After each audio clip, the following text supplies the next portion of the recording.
Sini lu bro, masuk. Gue mau ngomong ya bang. Apaan sih bro?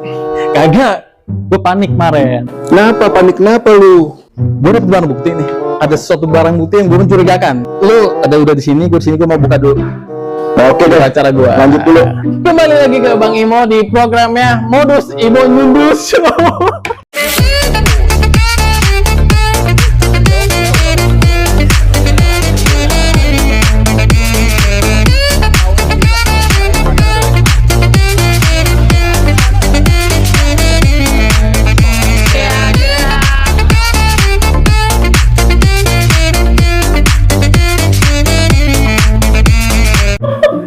Baru. Ayo, ngomongnya dosu. Nih, sekarang udah episodenya ke berapa tuh gue lupa tuh, kameramen gue nggak datang sih. Lagi plesir ya ke Bali. Luar biasa. Oh, saya sih kagak plesir gue, nggak jalan-jalan. Kameramen gue yang jalan-jalan. Suwe emang. Kameramen magang itu kan gue. Lu mah ke petukangan aja. Ngapain di situ? Gue mau ngobrolin soal tadi. Kepanikan gue, barang bukti. Gitu. Ya udah kita buktikan aja deh, daripada lu asal tuduh aja. Gue punya kawan bro. Pawak. Nah, paling juga anak bengkel. Ada kawan gua Arman Maulana namanya. Arman Maulana, nyanyi dong. Bener lu. Arman Maulana. PA. Kita buktikan, kita panggil ya. Manggil. Coba panggil ya. Bapak Jenderal Arman De Paris. Mohon masuk. Jenderal. Wih, Dengerin lu. selalu nuduh sih lu. Kita kasih mic dulu dah. Selalu nuduh, kita buktikan aja deh. Pak, mic dulu. Ini. Saya pasang di mana? Sini. Di hidung boleh. Kayak saya tanya, jangan bisa pasang. Lihat suaranya serak-serak basah. Arman. Kali. Pak Arman. Bahasa itu becek loh. Udah datang, terima kasih. Oh iya. Siap. Datang, terima kasih. Makasih. Ini kebetulan gini bro. Biasanya kita di studio kita nih. Agak beda sekarang. Mainannya hotel ya. Hotel Amos Cozy. Yang bikin cozy pokoknya gitu. Aduh, mantap. Amos Cozy di mana nih? Hah? Di mana wilayah nih? Di tempat lu main. Tempat gue main. Anak selatan. Ke selatan. Sampai studio gue juga. Melawai. Melawai. Mantep. Pokoknya nanti gua mau nyobain juga cemilannya di Amos Cozy itu apa. Pas nih. Tuh, gitu. Tahu saya lintas Melawi kan. Tadi naik apa Pak Arman? Naik Gojek? Naik apa ke sini? Jalan. Jalan kaki. Dari mana Pak? Mana boleh naik motor? Jalan. Kenakan lo.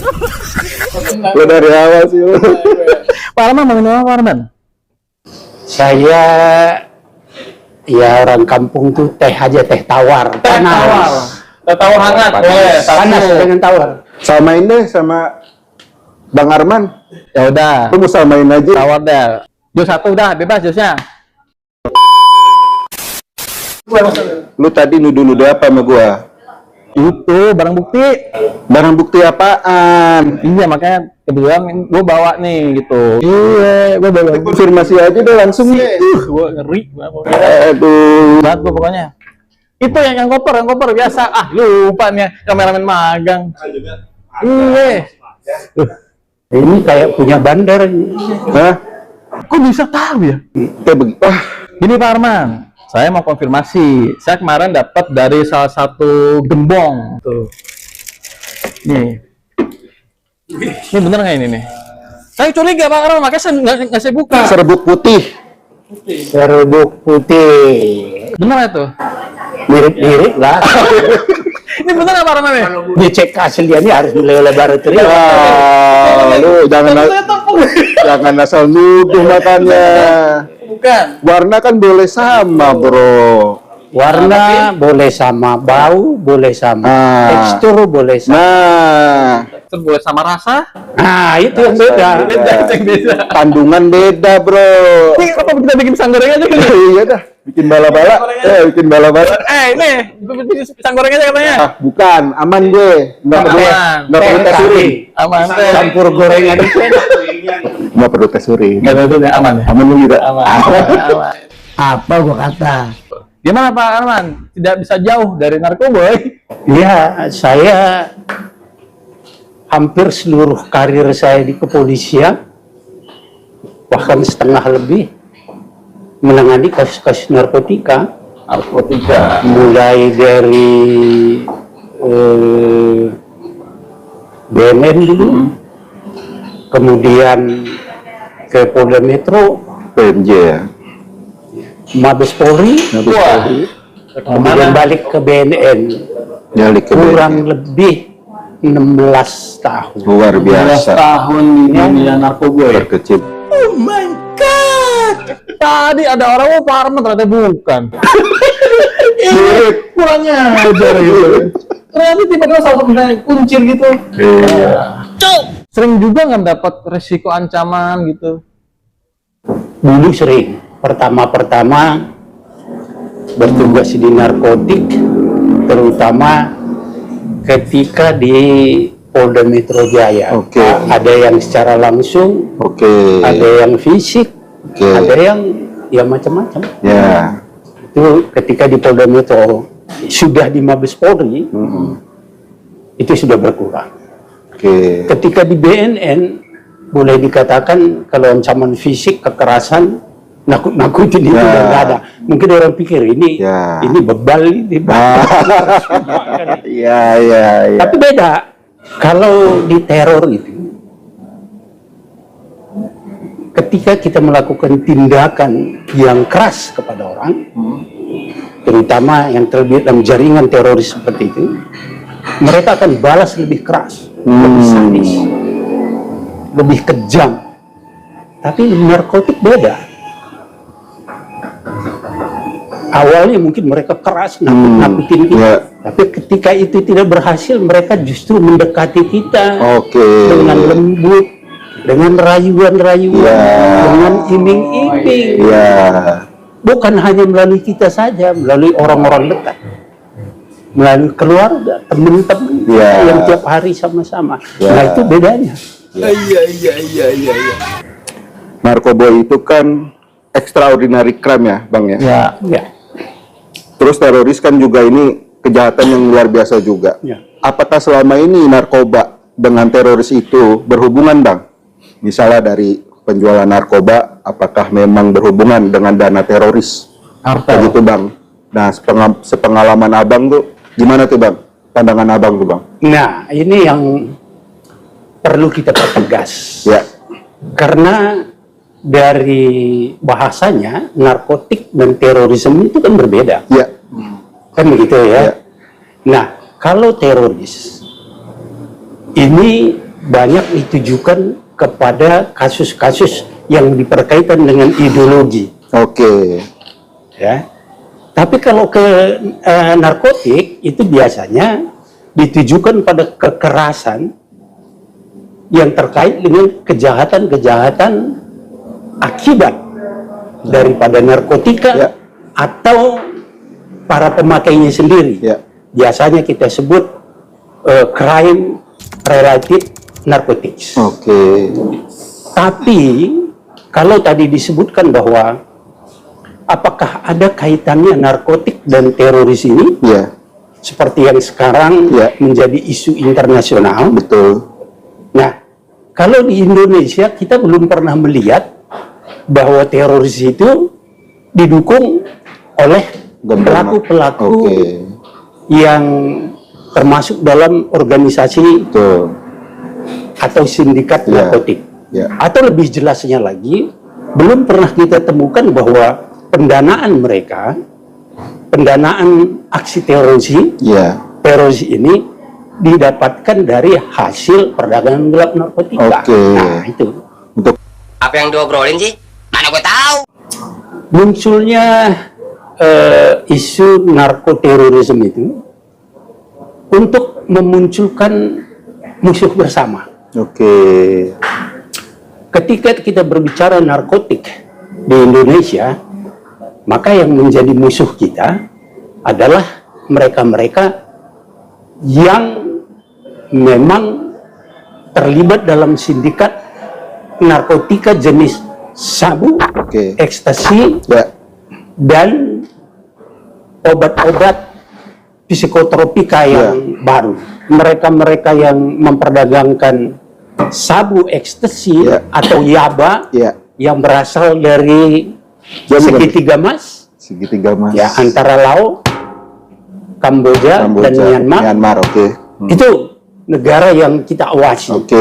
Nah, kalau di Amerika, karena mereka menganggap bahwa kokain adalah musuh mereka yang utama di sana, maka negara-negara penghasil itu tentu juga menjadi perhatian mereka, terutama Kolombia, Venezuela, Peru, Amerika Latin, Bang, ya. Ya. Jadi maksud Abang tuh di setiap negara mempunyai kasus atau spek narkoba yang berbeda-beda, Bang, ya. Ya. Oh, kita memang harus lebih memperhatikan seperti apa perkembangan narkoba setiap negara. Betul, ya. Nah, contohnya begini. Orang sering bilang bahwa sumber narkoba yang terbanyak itu ada di segitiga emas. Sebenarnya dulu di situ produsen terbanyak mengenai narkotika jenis heroin. Narkotika jenis heroin itu kok begitu banyaknya dulu di sana. Kenapa sekarang tidak ada, berpindah kepada narkotika populer, sabu dan ekstasi? Demikian juga kita atau orang sering berbicara di bulan sabit emas antara Pakistan, Afghanistan dan Iran. Dulu juga di sana produksi yang terbanyak adalah heroin, terutama di perbatasan Afghanistan dan Iran. Nah, sekarang kalau kita ke Amerika, terutama di Amerika bagian selatan dan Amerika Latin, Meksiko gitu, Bang, ya. Ya, yang paling banyak itu kan di 3 wilayah, 3 negara yang disebut dengan Golden Peacock. Golden Peacock. Burung merak emas. Itu Bolivia, Peru, Kolombia. Itu yang paling banyak. Venezuela tidak. Justru Venezuela enggak ya? Itu biasanya itu rute. Hanya rute pengiriman. Nah, kalau kita lihat tokoh-tokohnya pun, Guzman, El Capo, Escobar, Pablo Escobar, itu nggak ada yang dari Venezuela. Dan khusus yang paling banyak adalah kokain. Ya, dari tumbuhan koka, daun dan bijinya yang kemudian diolah. Nah, bagaimana ini bisa terjadi? Penduduk negara yang saya sebutkan tadi memang menganggap bahwa tumbuhan koka itu yang kemudian menghasilkan kokain itu adalah anugerah Tuhan. Karena dari tumbuhan ya, Bang, ya. Iya. Dan itu sudah berlangsung ribuan tahun yang lalu. Yang mereka gunakan untuk obat tradisional, semacam kita di sini jamu lah. Di Peru misalnya ada teh dari daun koka. Teh tuh, ngeteh di sana aja tuh. Ada permen cemilan yang terbuat dan berasal dari koka. Negara-negara yang tadi banyak tumbuhan kokanya, itu juga minta dunia untuk melegalkan. Saya hadir ketika sidang di markas PBB di Vienna, membahas tentang narkotika di kantor CND namanya. Ya, di bawah UNODC. Ya, seorang presiden, ya saya sebut saja, Presiden Evo Morales waktu itu, ketika Evo dia Morales. berbicara di podium ini, di depan delegasi seluruh dunia, dia bawa itu daun itu. Dia bawa daun itu. Di atas podium, dia makan. Waduh. Waduh, Dia menunjukkan kepada dunia bahwa ini tidak berbahaya. Ini adalah obat. Negara kami, rakyat kami telah menggunakan bertahun-tahun, Iya. bahkan beribuan tahun yang lalu, dan kami sehat semua. Itu yang dibawa dan minta kepada sidang supaya itu dilegalkan. Yang menjadi pertanyaan kita sekarang, di Amerika sendiri, kalau saya baca laporan-laporan tahunan, pemakaian yang paling banyak itu bukan kokain. Yang paling banyak itu kannabis, marijuana, atau ganja, alias gelek. Yang paling ditakuti di sana, yang nomor 2 ini, fentanyl. Katanya itu kekuatannya 70 sampai 100 kali lipat dari narkotika. Itu yang paling ditakuti. Astagfirullahaladzim. Nah, menarik nih, Bang. Minum dulu Bang. Minum dulu Bang, minum dulu. Nih, bisa kalau ngomongin narkoba, Bro. Bisa 7 hari 7 malam, Bro. 7 malam, ya. Seneng banget gua. Tadi kan Bang Arman kan jelasin terkait secara secara global nih, Bro. Jenis-jenis yang ada di negara, segitiga emas lah, inilah itulah ya kan. Saya penasaran nih, Bang. Gembong narkoba maupun produsen narkoba. Ini inovasinya ada aja gitu, Bang. Ya, Bang ya. Ya. Berbagai jenis, berbagai apalah itu. Modusnya juga. Kalau khusus untuk di Indonesia, Bang. Khusus di Indonesia yang Abang tahuin. Itu ada nggak, Bang, di 2026 ini, Bang? Muncul lagi narkoba jenis-jenis baru, Bang. Karena kan ada sinte, Bang. Ada apalah, ada Ada itulah. zombie itu ya katanya, kayak zombie gitu. Nah, Hafal semuanya. itu Bang. Baiknya nanti begini, keluar dari sini kita periksa urin. Iya. Aman lo. Pak, jangan kita itu belakang kamar aja Bang. Makanya. Berarti kan kita mau bahas Venezuela nih. Iya. Lebih mantep tuh. Cuma gue penasaran nih, Bang Arman. Di Indonesia itu kan, ya jujur aja Gen Z itu tetangga saya deh, Bang. Baru masih sekolah udah kena sinte gitu, Bang. Ada yang macam-macam jenisnya. Terus modusnya juga ya, Bro ya. Kok bisa gampang, Bang, dapetin itu sinte, Bang? Kalau kita berbicara masalah sumber, kebanyakan memang itu diproduksi di luar negeri. Apa tuh, Bang, sinte? Apa aja tuh, Bang, yang diproduksi di luar negeri, Bang? Ratusan jenis narkotika. Nah, itu dia kan. Biasanya kita sebut NPS, New Psychoactive Substance. Oke. Apa? Ulangin. Apa? New Psycha itu lah. Itu banyak sekali. Pernah dengar orang ngelem nggak? Tahu, Ibon. Itu kan sama, apa bedanya? Zatnya sama tuh, Bang.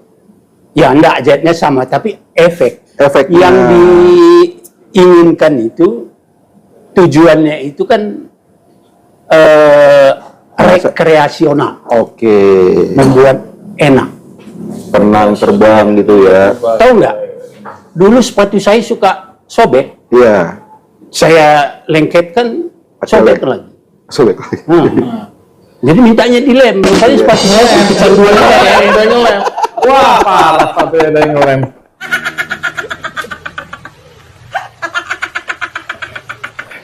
Pantes saja sepatu saya sobek terus. Ya guys. Yang penting kan Bang Armando enggak sepatunya aja. Gue bisa menyinggung itu tuh. Yang lebih serem lagi itu di tahun sebelum 2020 di Jawa Tengah dulu ada anak-anak muda, tapi terutama anak-anak muda jalanan. Kita temukan mereka mencium alat pembalut wanita. pisang yang tadi. Waduh, yang tadi pakai tepung tadi. Ini ternyata bikin tepung nih. Ini tepung betulan apa tepungnya beda ini? Jangan sampai nanti. Bukan masa pisangnya, gua kalau udah kayak begini yang datang nih. Wah, bahaya gua. Aduh, bahaya gua. Bukan, aja yang saya khawatir tepungnya tadi itu apa itu? Udah dicek dulu. Dicek Udah ya. dicampur Dicoba dulu. jadi pisang goreng. Jangan sampai nanti kita kena jebakan Batman. Iya. Oh, Kakak, siapa namanya? Risti. Risti, guys. Makasih Risti. Risti, makasih Risti. Boleh, lu mau ngebungkus, Kak? Pisangnya maksudnya mau ngebungkus yang mana gitu. ini kayaknya mabuk lem nih dia.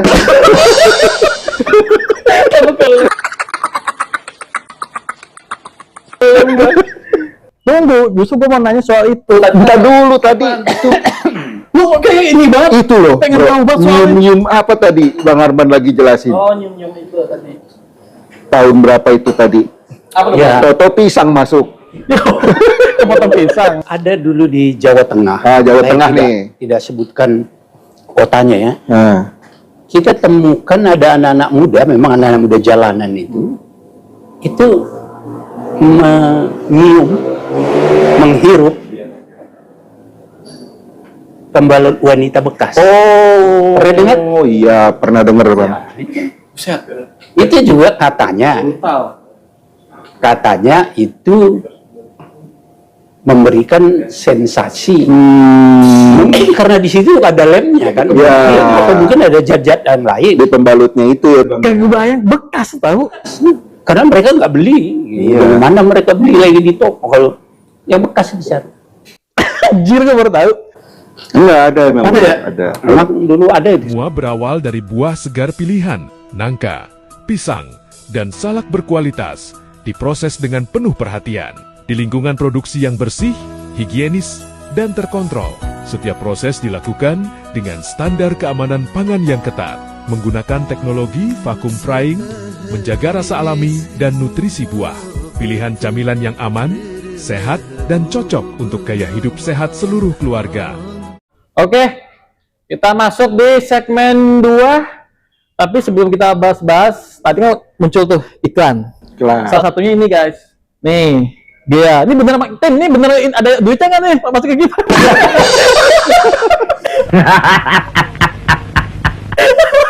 Ini ada iklannya wedding organizer Gria Egina Ayu. Jadi makeup apa namanya untuk Makeup pengantin. artis. Nih di sini. Makanya dia Mas Kozi. Pelaminan. Pelaminan gitu. Pelaminan iya. Mengantin. Oh, wedding event ya? Wedding event. Artis mah di sono.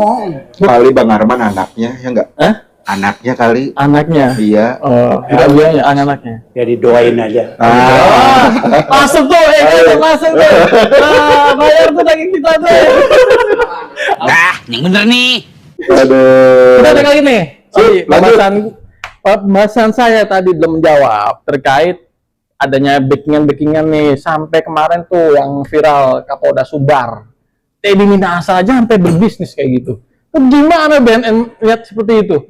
Nah dulu, dia udah vonis kan, lu jangan ngomong sembarangan lu. Ya sudah loh. Udah kan? Di Menteri aja berani ngomong. Bintang isi bintang 2 ya. Waduh, bahaya ya bintang 2. Jadi bintang 2. Ya kan beda. Makanya kita minta tanggapan beliau. Oke deh, mantap. Gitu. Ya kalau backing itu, membackup itu tadi saya sudah sampaikan. Iya. Tergantung sampai selevel mana. Karena yang begitu itu namanya juga oknum. Ya. Ya. Dan biasanya mereka-mereka yang terlibat di dalam organisasi atau sindikat narkotik ini itu tidak prosesnya bukan hanya 1-2 hari, itu pasti lama. Kemudian yang lebih banyak mereka juga adalah pengguna Itu yang banyak terjadi di Indonesia. Oh, gua punya pertanyaan titipan gua. Nih, tadi pakai kurir tadi. Jadi netizen kita. Bukan pakai merpati nih. Mana tadi tuh? Bukan ini. Bukan ini. Ini catatan utang, bro.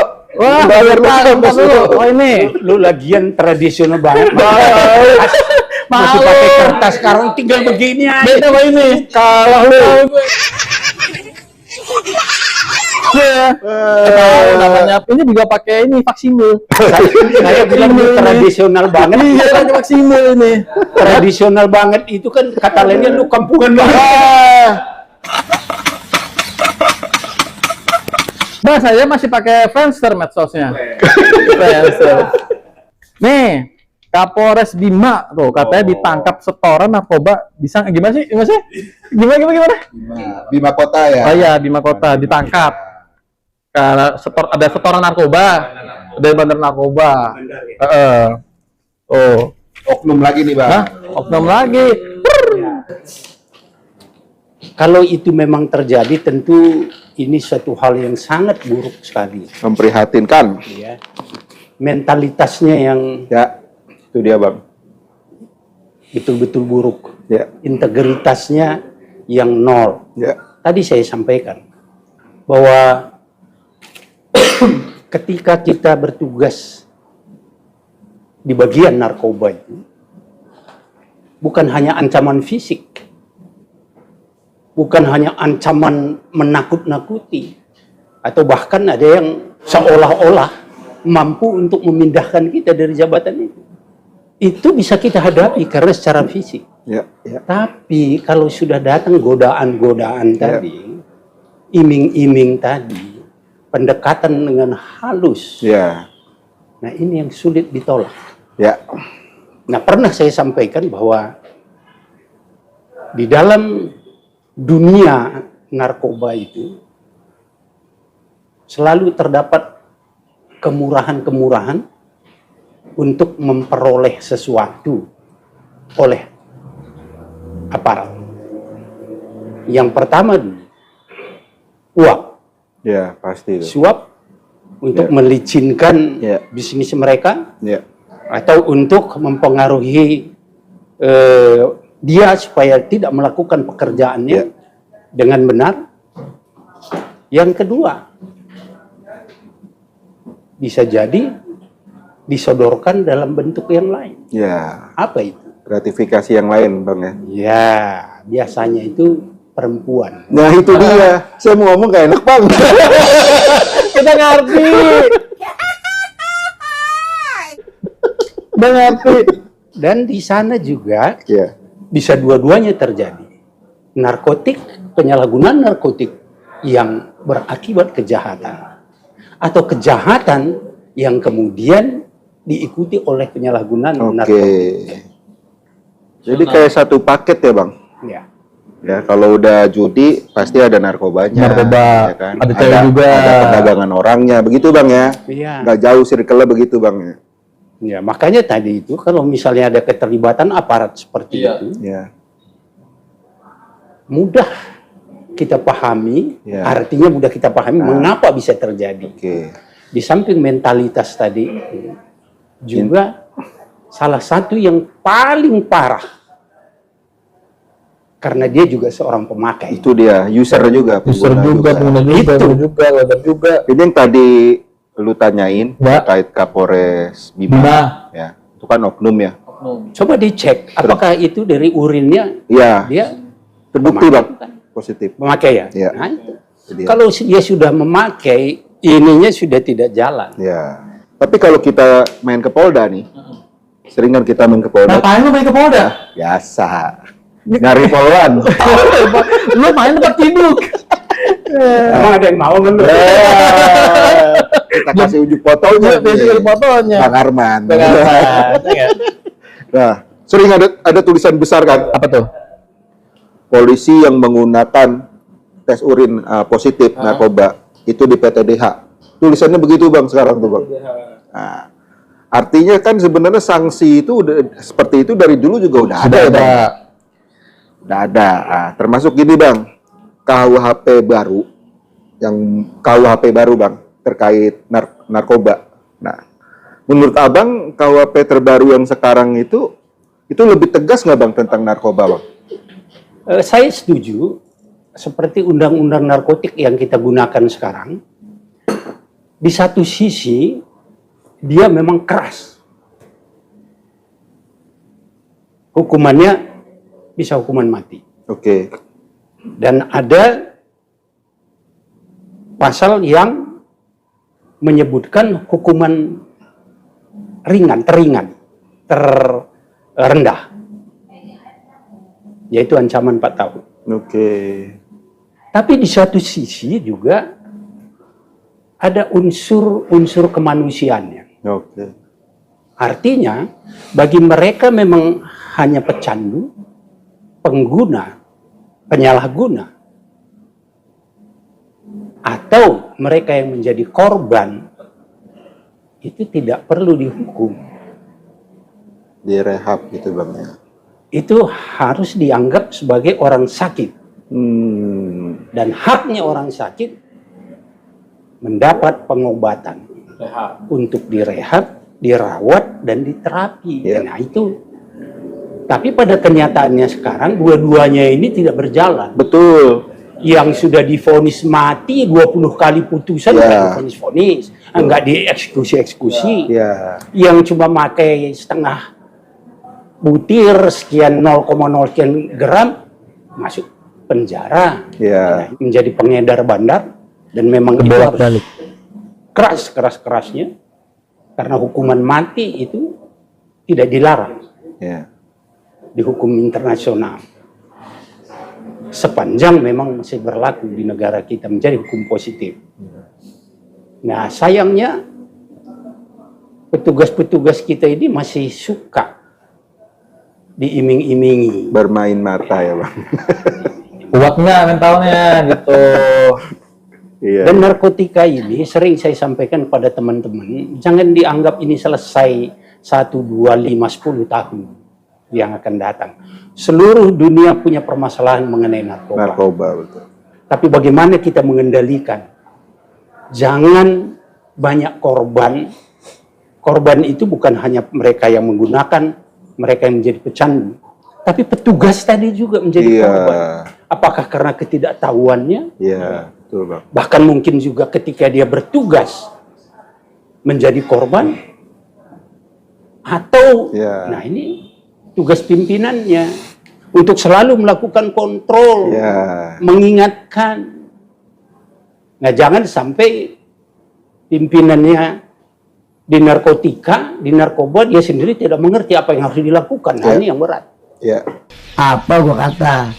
Nah, sekarang kalau berdasarkan data abang bang, saya kan juga sempat baca-baca tuh. Gen Z kita itu banyak yang kena itu emang karena faktor yang tadi abang bilang tuh, atau- masalah ekonomi kah, atau masalah memang pengawasan dari orang tua yang kurang, atau memang hukumannya polisi tangkap bebas asal ada cuan. Ada mungkin. cuan. Menurut abang gimana tuh bang? Kalau untuk para penggunanya sendiri, itu memang multifaktor. Multifaktor. Ya, multifaktor. Kalau dulu kita pernah dengar di tahun-tahun 80-an, 70-an, ya mungkin kita juga masih kecil waktu itu, Belum lahir. Belum lahir gua. belum lahir malah ya. Ada yang disebut dengan anak-anak jalanan, crossboy. Oke. Ya. Nah, waktu itu terkenal dengan istilah morfinis. Morfin. Karena Iya, memang iya. dulu iya, yang iya. paling banyak itu morfin. Iya, iya, betul, betul. Morfin. Iya. Nah, kalau kita tanya atau kita telusuri, mengapa kamu make? Iya. Nah, itu faktornya tadi ada. Ada yang broken home. Oh, broken home. Iya kan? Dari keluarga bang ya. Ya. Ada yang putus cinta. Rumah patah, buset. Broken heart, broken home, rumah patah, hati patah. Harusnya putus cinta itu dukun bertindak. Ini morfin bertindak. Itu dia. Ada yang cita-citanya tidak kesampaian, mau sekolah nggak lulus, Ya dulu. berantem dengan orang tua. Iya. Banyak kan dulu itu. Masuk akpol gagal. Aku gagal. Siapa tuh? Tahu. Akhirnya keluar. Iya. Karena tidak merasa nyaman di rumah, tidak harmonis. Make. Multifaktor jadi. Itu. Dulu.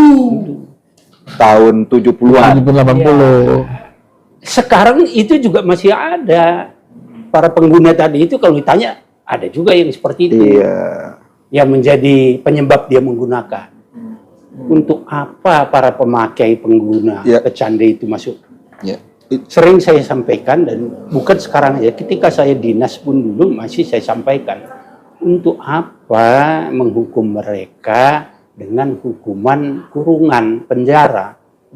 Ada hukuman yang lain kok. Ya. Alternatif penghukuman. Apa itu? Kerja sosial. Kerja sosial. Atau yang paling keras itu masuk rehab tadi. Itu Ya. kan di dalam juga. Nah, kerja sosial banyak contohnya. Kembali tadi saya bilang, narkotika dan terorisme ini adalah musuh bersama kita. Extraordinary crime. Musuh bersama kita. Dan ini isunya memang seluruh dunia.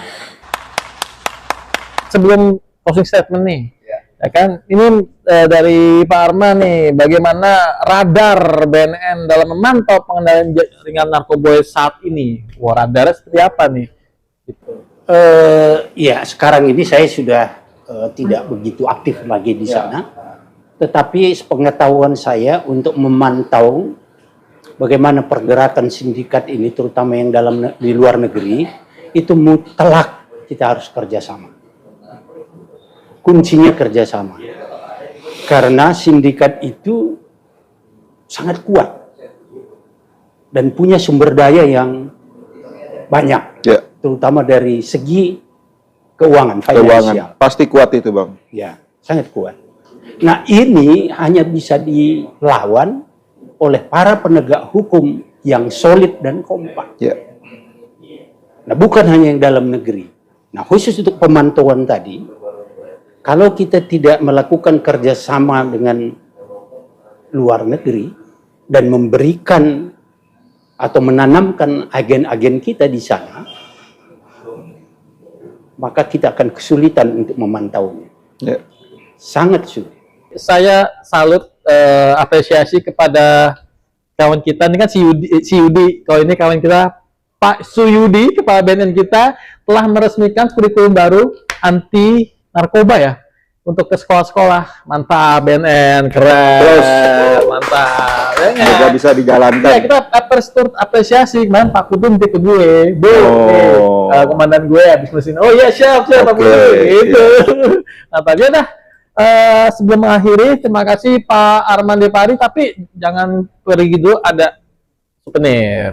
Tolong di box yang warna hitam di plastik. Jadi pesan saya terakhir, kita punya semboyan Nah, yang namanya Indonesia Bersinar. Indonesia bersinar. Indonesia Itu bersinar. kepanjangan sebenarnya. Indonesia bersih dari bersih narkoba. dari Bersih narkoba. dari narkoba. Menuju generasi Generasi emas emas. tahun 45. 2000. Pak Arman, Hidup sehat dan waras tanpa narkoba. Mantap. nih ada oleh-oleh Pak Arman dari kita giveaway. Modus pakai ada modus. Ini gue bikin nama aja nih, gue bikin baru namanya. Ini lu salah, saya paling Apa? ini nih. Saya biasanya kalau saya pasti dikasih XL. Nggak bisa dipakai. Padahal saya M loh. Serius M, udah salah ya itu M. Makanya kalau ada orang kasih tuh bagus ini baju. XL. Lumayan Bang buat tidur. Ada yang M enggak? Nanti gampang, nanti kita kirim. Kamu lipat dulu. Siap. Nih, Terima kasih ya. Makasih, Bang. Terima kasih. Kita mau nutup dulu Pak Parman. Ya, Dulu, oh, belum kita ya? mau nutup. Nih, terima kasih buat tempat kita sudah ngasih pinjam kita Moskozi, ya nggak, Hotel Moskozi Melawai, dan juga dari yang iklan tadi tuh Gea Wedding Konsultan dan Organizer, dan juga dibantu oleh partner media kita, media online reportase Indonesia.com dan delo.co.id. Pokoknya jangan lupa tonton terus Modus Show sama baperan, bahasa perempuan, dan juga satu lagi healing dulu guys di channel Emosi Jurnalis Muda biar makin gocer sreset. Bye. Thank you Pak Arman. Terima kasih ya. Makasih ya bang. Makan Tadi dulu dulu boleh ya. ya? Boleh. Siap.